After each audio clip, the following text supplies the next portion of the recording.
Patuloy pa rin na minomonitor ang isang low pressure area na nasa loob ng ating Philippine Area of Responsibility sa may Itbayat, Batanes.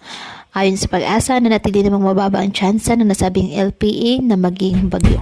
Habang southwest monsoon o habagat patuloy pa rin po na nakaka-apekto dyan sa western section ng Southern Luzon, Visayas at Mindanao.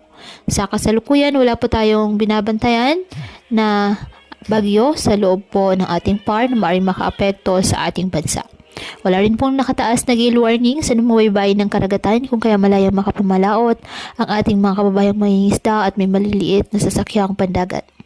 Ngayong araw, ang Metro Manila, Pangasinan, Central Luzon, Calabarzon, Mimaropa, Bicol Region, Visayas, Zamboanga Peninsula, Northern Mindanao, Sac-Sargent, Bay-RMM, Agusan del Norte, Surigao del Norte at Tinagat Islands.